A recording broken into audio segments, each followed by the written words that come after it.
महीना है, बहुत प्रेम से समझिएगा। शिव की आदि परिक्रमा जो हम करते हैं, उस परिक्रमा का फल हमें बाबा कब प्रदान करते हैं वो समझने वाला विषय है। ठीक है, ये शिवलिंग, ये जलाधारी, ये भगवान के चरणारविंद जहाँ गणेश कार्तिकेय अशोक सुंदरी है, उस स्थान का। अब मंदिर के बीच में गर्भगृह में ये शिवलिंग रखा है।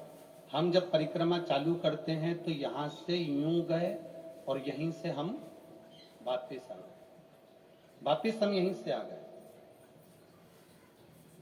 शंकर की परिक्रमा पूर्ण कब मानी गई? आधी परिक्रमा को पूर्ण कब कहा? शिव की परिक्रमा को हम पूर्ण कैसे मान सकते हैं? हम कहते हैं, हमारे शास्त्र कहते हैं कि शंकर की 3 परिक्रमा करो, या भगवान की 3 परिक्रमा करो, या देवता की 3 परिक्रमा करो। परिक्रमा का फल कब मिलता है?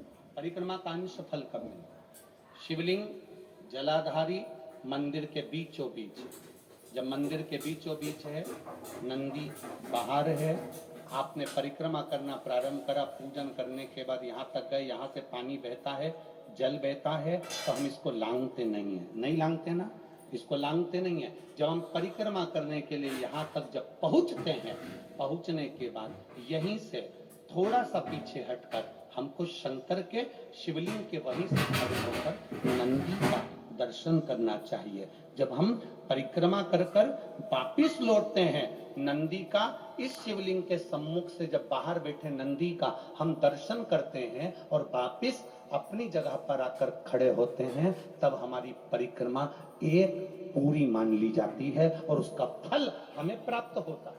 उस परिक्रमा का फल, हाँ, हमने शंकर भगवान की परिक्रमा करी, किसी ने कहा आदि परिक्रमा करो, हम यहाँ तक गए, यहाँ से लौटकर वापिस आ गए।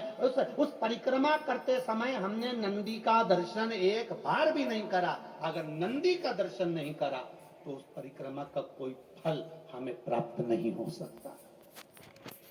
उस परिक्रमा का कोई फल हमें प्राप्त नहीं। अब 3 परिक्रमा हमारा वर्णन किया, तो 3 परिक्रमा क्या करोगे? यहाँ वापिस आओगे, यहाँ वापिस जाओगे क्या? बोलो जम के, वापिस जाओगे क्या? नहीं। 3 परिक्रमा शंकर भगवान की जो वर्णन करी गई, यहां से चले, यहाँ पहुंचे, पहुंचने के बाद आपने यहाँ शिव जी का शिवलिंग के वहीं से नंदी का दर्शन करा, फिर वापिस पलटे, फिर नंदी का दर्शन करा, फिर पलटे, फिर नंदी का दर्शन करा। यहाँ खड़े होकर आप जब 3 बार नंदी का दर्शन कर लेते हो, एक ही परिक्रमा में 3 बार नंदी का दर्शन कर लेते हो, तो 3 परिक्रमा का फल प्राप्त हो जाता है और हमारा वो कार्य सफल हो जाता है। 3 परिक्रमा